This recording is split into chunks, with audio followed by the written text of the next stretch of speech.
welcome back to Digital Assets Daily. Good morning, good afternoon, or good evening, wherever you are in your corner of the world. I wanted to get into a few articles. To me, if you follow this channel, you'll see I like to get into news that pretty much makes our investment have a use case, more so than the obvious information of what's readily available. But let's get into the first article of the Board of Governors of the Federal Reserve System. It's a long article here. They're at the Bankers Association in Orlando, Florida for this. I'm not really going to go through all this. Feel free, the link will be provided in the description below. Clearing a path for innovation, creating the right regulatory environment, and we're going to skip right down to her closing statement, as it pretty much gives you a highlight of everything she discussed. Closing remarks. To conclude, I believe that we can create a regulatory environment in which community banks are empowered to innovate, in which supervisors leverage their own knowledge to help banks understand what to look for in a service provider. It's a regulatory environment in which guidance is clear and supervisors are appropriately flexible, and due diligence and third-party evaluations are appropriately scaled. Every bank must decide for itself whether and how to adapt their business model to new technologies, but supervisors and regulators can facilitate innovation at a few key milestones on that path forward. First, supervisors and regulators can serve as a resource for banks navigating the financial technology landscape for the first time. It makes subject matter experts accessible. Second, we can make the process of selecting a partner appropriate for a bank's business strategy a more informed one. The process of selecting a partner appropriate for a bank's business strategy a more informed one. Let's repeat that. How about that? By being more transparent about our own supervisory program for certain service providers. Third, we can facilitate vetting of potential partners by allowing shared due diligence, providing in our guidance specific, pardon for that interruption, and I try to turn everything off and it still does that. Beautiful. Third, we can facilitate vetting of potential partners by allowing shared due diligence, providing in our guidance specific expectations for partnerships with fintech companies, and publishing a handbook of sound practices in due diligence. Finally, we can reduce burden on banks as they continue to evaluate risk at third-party providers. By right-sizing our expectations and sharing more information about our supervisory program, capacity in addition to complexity and size should be considered as we continue to tailor specific expectations. As we work toward the environment I described, communication between regulators, supervisors, banks, and fintech partners must be frequent, and confusion about compliance requirements must not be an impediment to banks who wish to partner with third parties. I believe the steps I have laid out today are a promising beginning to make this regulatory environment a reality. And if you follow our channel, you'll note that we basically showed you all of these documents and forms 3 or 4 months ago, and we discussed that here on this channel before it actually made it into the news, and we explained how the third party enabled them to use a public sector, for example Ripple or Stellar, for their third party choice and option. Next, we're going to go into an article. Scotiabank gears up for the quantum computing age. And as you know, all the quantum computers and the 5G connect back greatly into providing the landscape for our investments. As the quantum computing revolution gathers pace, Scotiabank in Canada has begun to explore the migration to encryption methods that can keep out the hackers of the future. Last year, Google confirmed its quantum supremacy breakthrough when its Sycamore quantum processor completed a complex calculation that would have taken the world's most powerful classical supercomputer, the Summit, 10,000 years to solve. While commercial use of quantum computers may still be some years away, the Google milestone has given an added urgency to the financial services industry's attitude to the technology, which offers both big rewards and big risks. Scotiabank Chief Risk Officer Daniel Moore says the bank is already thinking about the implications for data security and moving to quantum-safe encryption methods. Those are classical methods, but they're demonstrably safe from quantum decryption, Moore says in a blog post. We're understanding what the solutions to the problem are, and we're starting to have that dialogue about what our defensive strategy would be. What are your crown jewel assets that you need to protect first with the highest defenses, and how would you do that? On the opportunity side, Scotia has been working with BMO Group and Toronto-based photonic quantum computing specialist Xanadu to explore how to increase the speed and accuracy of computations and trading. The proof of concept used an algorithm developed by Xanadu called Quantum Monte Carlo and a software suite to simulate it on various trading products.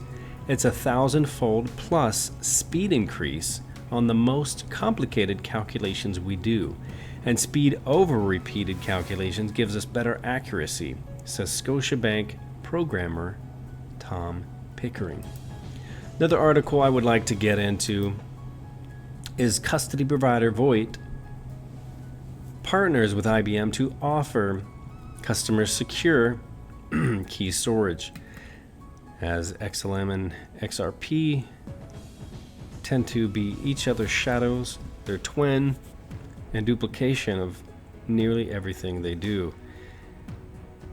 I wanted to throw this into today's video because it sounds a lot like PolySign connected to XRP, whereas we know IBM basically runs on the Stellar protocol. Cold storage custody provider Vo1t is offering clients secure data centers from IBM to hold and encrypt their private keys. The new option, which comes from IBM Hyper Protect, ensures that clients' keys are safe even if Vo1t's data centers are compromised. The data center can be installed on premise or accessed remotely from a client's computer, and the enclave keeps the data encrypted regardless of whether it's in transit or in memory.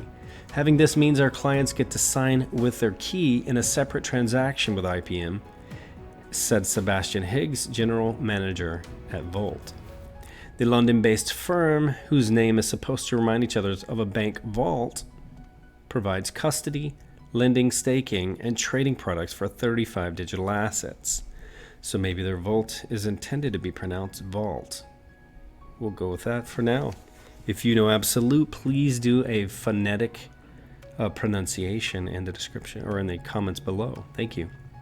Since 2017, Vo1t has been offering cold storage to firms listed on the Financial Times stock exchange, trust companies, and other financial institutions around the world. It advertises a 45-minute withdrawal time for assets held in cold storage. While custody once only the purview of wallet providers and crypto exchanges, banks and other large firms are pursuing the institutional investors who are becoming increasingly interested investing in cryptocurrency. We've been looking at the digital custody space and how we could make our servers and our cloud platform be a killer value proposition for this specific market, said Rohit Badlani, director of IBM Z as a service. And to me, that sounds a lot like PolySign. Want to end this with XRP Outbreak around the corner, the $145 level among the top predictions. Let's let this scroll out and see. We have Bitcoin Cash at 439.58, Bitcoin at 98.6673, Ethereum at 218.59, XRP is 27.2004, Litecoin at 73.76, EOS at 4.80, and Binance Coin BNB at 24.84 at the time of this recording. All right, let's get into this article because I think everyone gets excited with price predictions. So let's add one in the final of this video because even I'm interested to see what they have to say if they go into any details here. XRP did not really have the best year in 2019 regarding price moves. The coin did not exactly see too exciting surges. But 2020 is expected to be a great year in terms of the price for this digital asset. Ripple has been accused of this weak performance in terms of pricing for XRP, but the company denied that it's involved. More than that, CEO Brad Garlinghouse said that there are more important elements that are worth checking out in a crypto project besides the coin's price. And I'm in this for the long term, as I've been here for a few years already. My early was always 2025. These include the developments that are being made, the use cases for the specific coin, and of course, adoption. And we have to admit that in these regards, XRP did have a successful 2019. Anyway, in 2020, XRP was able to climb until it reached critical resistance between levels 28 and 29 cents. Analysts noted that the coin could be a matter of weeks away from its next major upwards push, and some serious FOMO from retail investors could fuel this. At the moment of writing this article, XRP is trading in the red just like the other essential coins on CMC, and digital assets priced. They have a stated price, but we just quoted it. The online publication News BTC states or notes that XRP is currently nearing the spring phase of a bullish wick-off accumulation pattern, which means that the next several months could lead the crypto to see some intense upwards momentum.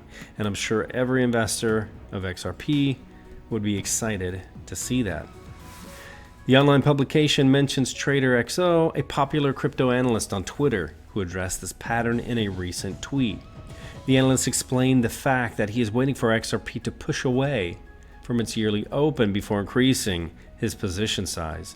XRP patiently waiting for XRP to retest the yearly open and push away before adding further size. So far going to plan, he wrote.